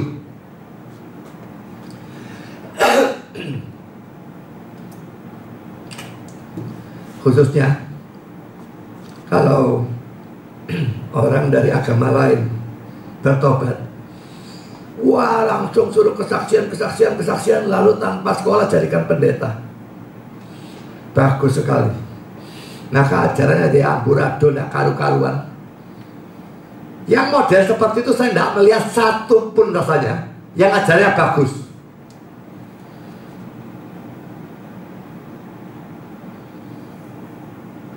Dan saya melihat banyak orang mau melayani Tuhan, tidak mau belajar bahasa Inggris. Saya sudah desak semua. Belajar bahasa Inggris itu mutlak. Nggak belajar atau nggak tahu Yunani Ibrani itu malah nggak masalah. Banyak alat yang bisa digunakan, Bible Works dan sebagainya, untuk menutupi hal itu. Tapi kalau nggak bisa bahasa Inggris, bahkan Bible Works-nya nggak bisa digunakan, buku tafsirnya nggak bisa digunakan. Saya buat grup yang homiletics ini, saya tekankan harus bisa bahasa Inggris. Saya tidak kepintaran bahasa Inggris, tapi setidaknya bisa. Dan ketidakbisaan saya punya ketekunan ketekunan, lihat kamus, lihat kamus, lihat kamus. Sudah tua ingatannya tidak terlalu bagus, baru dilihat, bentar lagi lupa lagi, lihat lagi. Tapi orang-orang ini pintar tidak, kemauan belajar tidak ada, belajar bahasa Inggris tidak mau. Kalau ada di antara pendengar saat ini atau menonton YouTube nanti, termasuk orang-orang seperti itu, pikirkan ya, orang yang mau melayani Raja Babilonia saja harus dipilih orang yang pintar dan masih diajar lagi. Saudara mau melayani Tuhan, dia Raja di atas segala Raja, Tuhan di atas segala Tuhan, yang saudara percaya menjadi manusia, mati salib, menebus dosa saudara, menyelamatkan saudara, dan saudara belajar tidak mau. Jadi orang malas, dipertahankan kemalasannya, dan mau melayani Tuhan. Orang-orang ini seringkali berdalih dengan menggunakan rasul-rasul tadi. Loh, rasul-rasul itu tidak terpelajar, ada ayatnya saya berikan tadi kok ya. Tapi toh dipakai oleh Tuhan. Bagian ini penting ya, untuk orang-orang malas yang tidak terpelajar dan tidak mau belajar, yang menggunakan rasul-rasul sebagai dalih kemalasan mereka, dan mereka pikir mereka tetap bisa dipakai Tuhan sekalipun mereka tidak belajar, karena rasul-rasul juga demikian. Saya ingin tekankan ya, ada beberapa perbedaan yang penting antara rasul-rasul yang adalah orang-orang yang tidak terpelajar dengan orang-orang zaman sekarang yang tidak mau belajar itu tapi mau melayani Tuhan. Pertama, perbedaannya, rasul-rasul itu hidup di Palestina pada zaman itu, sehingga mereka tidak perlu diajar tentang kebudayaan, tradisi, kebiasaan dari orang-orang di sana pada zaman itu. Tidak usah diajar. Mereka hidup di zaman itu di sana kok. Mereka tahu. Kita tidak tahu. Kita mesti belajar untuk bisa tahu. Dalam hal ini kebudayaannya apa? Dalam hal ini kebiasaannya apa? Dalam hal ini kebiasaannya apa? Kita perlu belajar. Mereka tidak. Mereka tahu hal itu. Ini perbedaan pertama. Kedua, rasul-rasul sebagai orang Yahudi diajar firman Tuhan dari kecil. Tadi sudah saya tekankan, bukan? Orang tua ditekankan harus ngajar anak. Mungkin memang tidak semua taat, tapi banyak yang mentaati sehingga semua anak-anak dari kecil itu sudah mengerti Alkitab mereka, yaitu Perjanjian Lama. Sehingga saudara, dari kecil mereka sudah punya pengetahuan yang sangat berbeda kalau dibandingkan dengan anak-anak sekolah minggu kita zaman sekarang. Dan terus bertumbuh ke arah dewasa, tentu pengetahuannya beda, biarpun mereka cuma punya PR. Nah, kita sekarang yang punya PR tambah PB, tambah banyak yang mesti dipelajari. Yang punya PR mereka menguasai, mereka pintar. Jangan samakan. Yang seperti ini tidak belajar lagi dalam sekolah teologi, masih bisa karena belajar dari kecil. Yang ketiga, rasul-rasul itu mengerti bahasa asli Alkitab, yang pasti Aramaik karena itu bahasa pembicaraan pada saat itu, dan Yunani karena mereka dijajah oleh Romawi. Dan Yunani merupakan bahasa pembicaraan sehari-hari dari seluruh kekaisaran Romawi, termasuk daerah-daerah jajahannya. Bahasa yang resmi, bahasa Latin, tapi bahasa sehari-hari, bahasa Yunani. Jadi hati-hati dengan bohongnya dari orang-orang Yahweisme. Mereka percaya bahwa kitab suci kita Perjanjian Baru itu aslinya dalam bahasa Ibrani, karena penulisnya orang-orang Yahudi. Dari mana mereka ngerti bahasa Yunani secanggih itu? Saya tidak pernah dengar omongan lebih goblok dari itu, saudara. Salah satu tokoh dari Yahweisme yang mengucapkan kata-kata tolol itu nggak pernah belajar sejarah, atau memang sengaja mau bohongi orang. Saya kok lebih condong yang kedua. Di dalam penjajahan Romawi, semua mereka bisa bahasa Yunani. Bahasa Aramaik mereka menguasai. Bahasa Ibrani berhenti sebagai bahasa pembicaraan, digantikan Aramaik. Mungkin mereka belajar, tapi baru sudah saya katakan, Aramaik dan Ibrani begitu mirip, cukup berbeda untuk tidak mengerti kalau memang tidak pernah belajar. Tapi begitu mirip sehingga gampang dipelajari kalau memang mau belajar. Jadi saudara, dalam bahasa asli boleh dikatakan mereka itu menguasai, dan yang Ibrani itu dengan gampang mereka bisa pelajari. Sedangkan kita sama sekali tidak. Ngerti Inggris jauh untung-untungan. Ibrani, Yunani banyak yang alfabetnya pun gak tahu kok. Ngomong lagi kata-katanya dan gramatikanya yang ruwet gak karu-karuan. Lalu saudara, poin keempat, rasul-rasul itu ikut Yesus selama 3,5 tahun dan melihat sendiri kesucian hidup Yesus, mujizat-mujizat Yesus, dan mendapat pengajaran langsung dari Yesus sendiri. Ini lebih hebat dari sekolah teologi manapun. Jadi kalau masih ada orang yang mau membela kemalasannya belajar dan mengatakan aku tidak perlu sekolah teologi, aku tidak perlu belajar, karena rasul-rasul yang tidak berpendidikan dipakai oleh Tuhan dan menghasilkan sesuatu yang luar biasa. Saudara, beda 4 hal ini dengan rasul.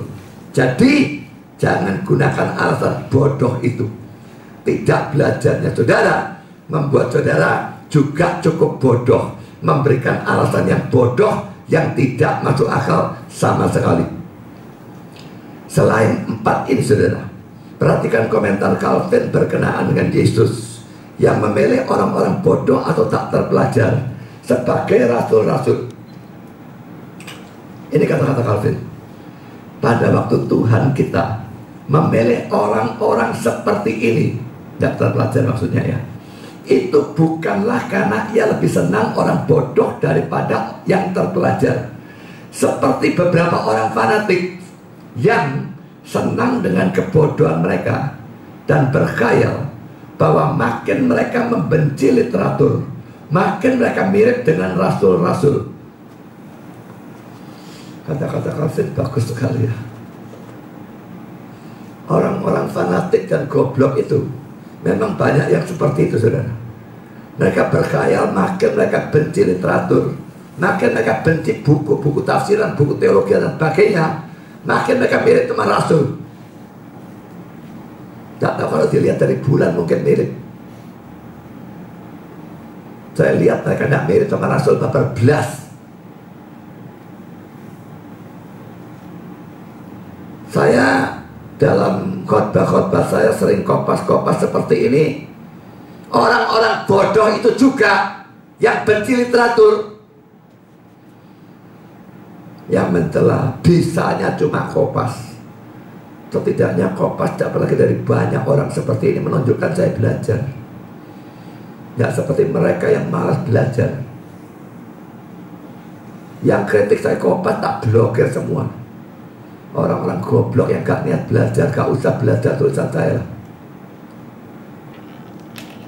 Saudara, kalau saudara tidak mau belajar, saudara sebetulnya menghina raja di atas segala raja, yang menurut kata-kata saudara mau saudara layani. Saudara menghina, dia itu rendah, tidak layak. Aku rajin untuk bisa layani dia. Itu penghinaan. Jangan main-main. Melayani raja dunia saja mereka suruh belajar kok. Melayani raja dan segala raja, kita seharusnya belajar lebih hebat.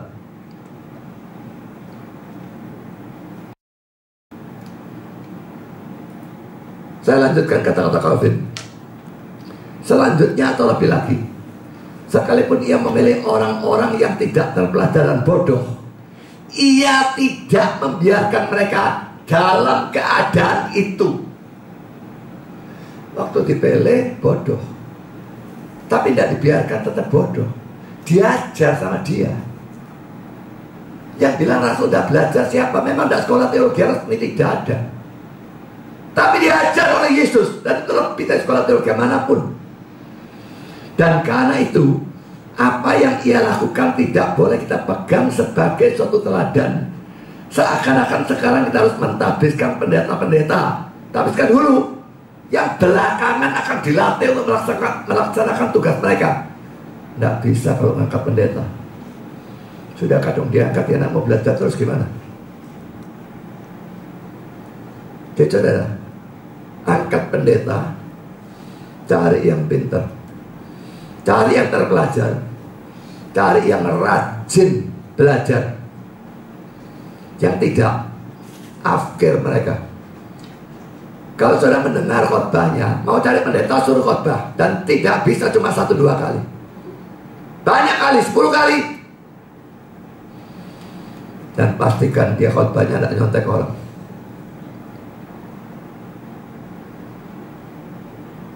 Berikan teks tertentu untuk dikhotbahkan jika suka bagi dia untuk nyontek, atau berikan tema tertentu atau bagaimana. Lalu saudara dengarkan dia khotbah.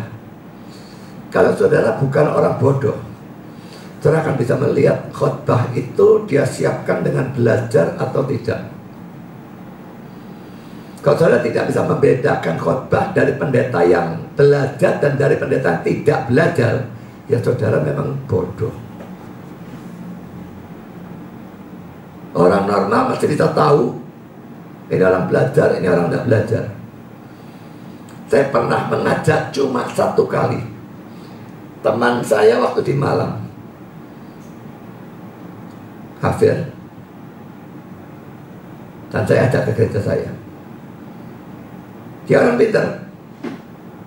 Dia mendengarkan khotbah pendeta saya, dan pulangnya dia berkata, pendetamu itu pegang literatur. Tanda pendeta saya khotbah tidak seperti saya lalu kutip ayat, kutip Calvin dan sebagainya, tidak.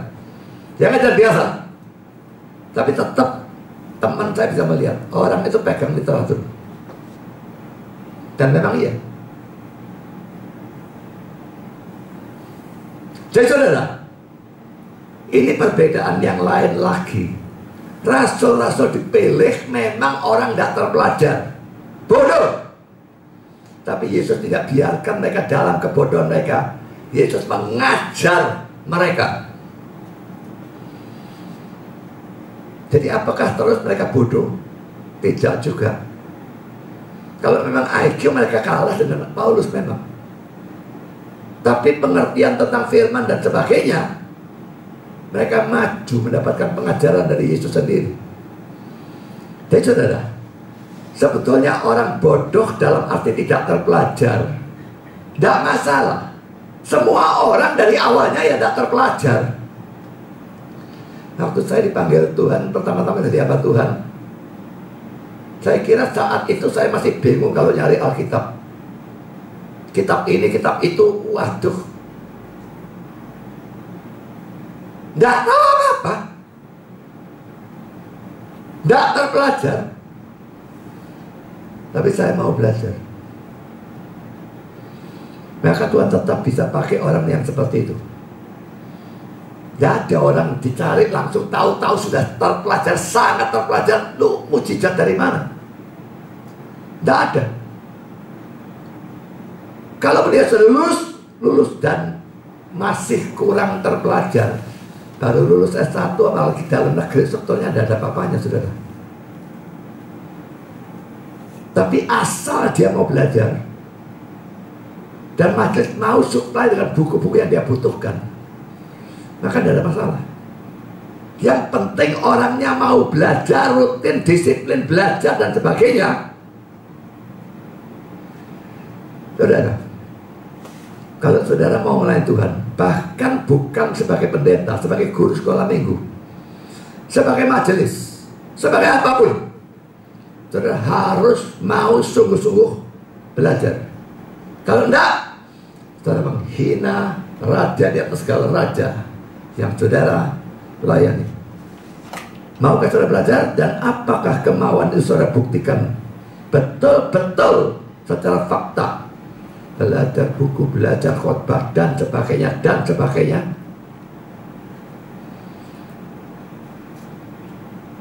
Kita butuh orang-orang yang mau belajar, bukan orang-orang yang hanya khotbah untuk cari duit.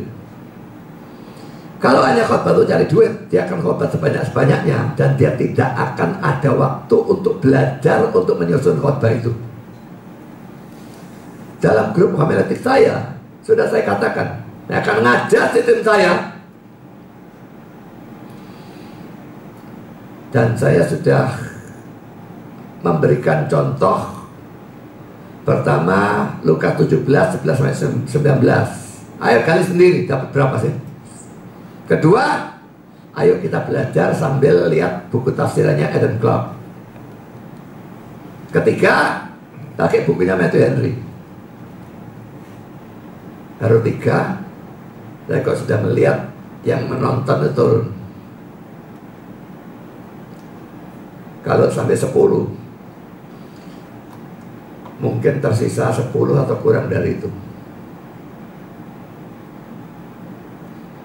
Mungkin dari yang ikut grup itu tidak pernah mikirkan seberapa banyak jerih payah yang harus dicurahkan kalau mau khotbah model seperti ini. Saya baru 2 buku.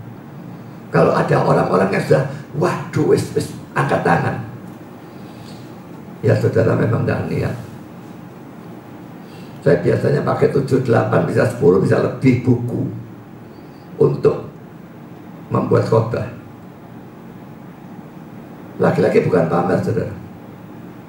Tapi saya ingin ini diteladani oleh orang-orang yang mau khotbah. Jangan ingin khotbah banyak, karena waktunya tidak nututi. Kecuali saudara orang yang bisa kerja pagi sampai malam, saya tidak tahu. Saudara orang normal butuh waktu banyak untuk membuat satu khotbah, sehingga saudara bisa menghasilkan banyak khotbah.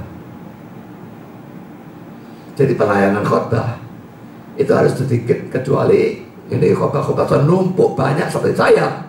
Saya diundang orang, saya bisa ambilkan khotbah lama, dan sebagainya. Itu bisa. Tapi kalau enggak, cara khotbahnya bisa sedikit. Kalau saudara memang pelayanan untuk duit, sudah hentikan ikut pelajaran homiletik saya. Tidak akan ada gunanya.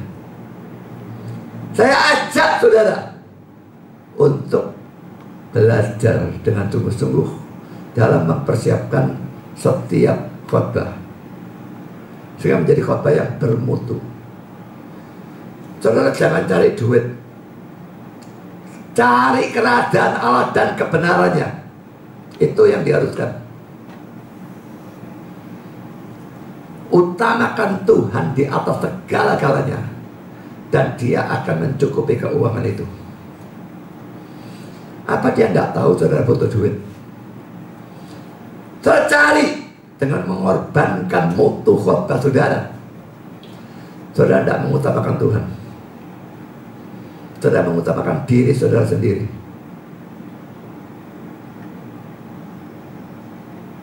Maukah mati-matian belajar untuk menjadi hamba Tuhan yang betul-betul berkualitas?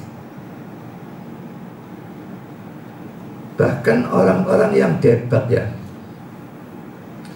kalau saya lihat orang-orang yang debat, lalu saya nonton debat-debat saya yang dulu ya, masuk YouTube yang debat dengan Unitarian, dan tidak tahu debat dengan mana lagi. Saya lihat, sudah lupa ya, karena itu tahun 2007, 13 tahun yang lalu. Tapi saya lihat dari perdebatan itu, waduh, Saya mempersiapkan diri untuk debat itu betul-betul mati-matian. Dan terus terang kalau saya bandingkan dengan orang-orang yang sekarang debat, mereka persiapannya minim sekali menurut saya. Nyaris tidak ada. Tapi mau debat. Apakah ini memuliakan Tuhan? Apakah ini pelayanan? Atau hanya cari viewers saja, subscriber saja? Karena memang kalau dilihat dari video-video kami di YouTube, yang debat-debat itu dilihat paling banyak orang. Yang biasa-biasa cuma beberapa ratus, yang debat-debat itu ribuan. Jauh bedanya. Jadi orang bisa cari viewers, cari subscribers, dan ujung terakhir cari duit, lalu korbankan persiapannya. Mana bisa buat khotbah banyak, akhirnya jadi asal-asalan. Sangat beda dengan kalau saya debat ataupun saya khotbah. Persiapannya betul-betul mati-matian. Pelajari setiap kemungkinan. Kira-kira dalam perdebatan dia lari kemana? Bisa lari ke sana, pelajari itu. Bisa lari ke sana, pelajari itu. Jadi saudara, dia lari ke sana, saya sudah siap, tidak pakai mikir, saya tahu jawabannya. Saudara, kita pelayan Tuhan, atau pelayan diri kita sendiri, atau pelayan mamon, pikirkan baik-baik.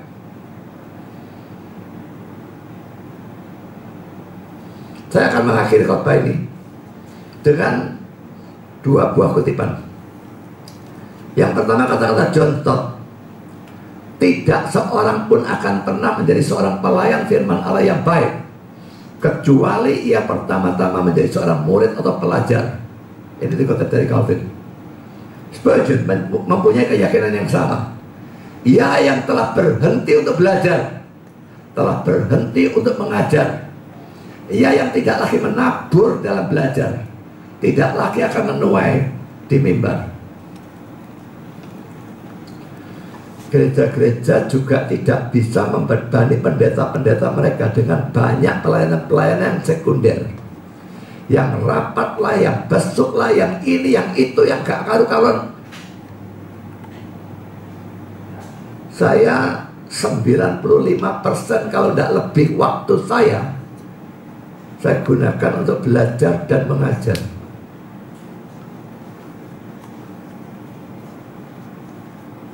Kalau tidak mau semacam demikian, jangan mimpi menghasilkan khotbah-khotbah yang bermutu. Sekarang kutipan yang terakhir, The Biblical Illustrator.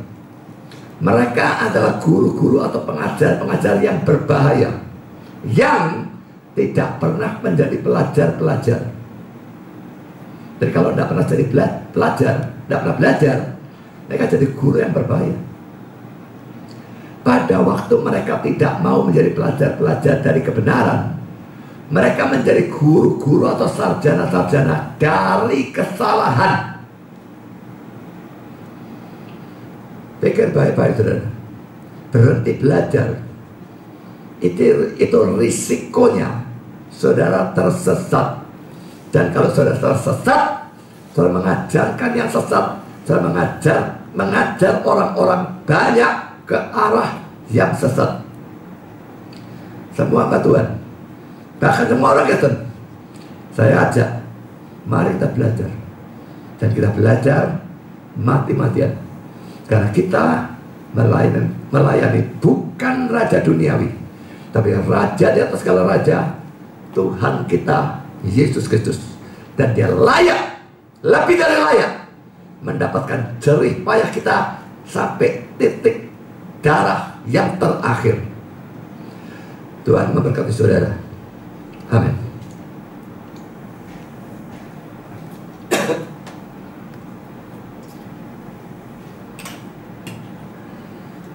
Mari kita berdoa.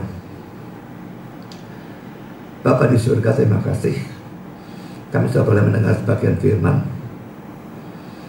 Dan Tuhan, kami melihat terlalu banyak hamba Tuhan yang kurang atau bahkan tidak belajar sama sekali.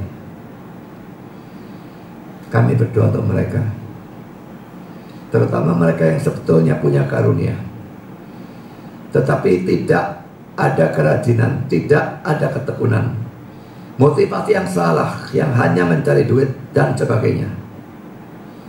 Tolong Tuhan sadarkan dan pertobatkan.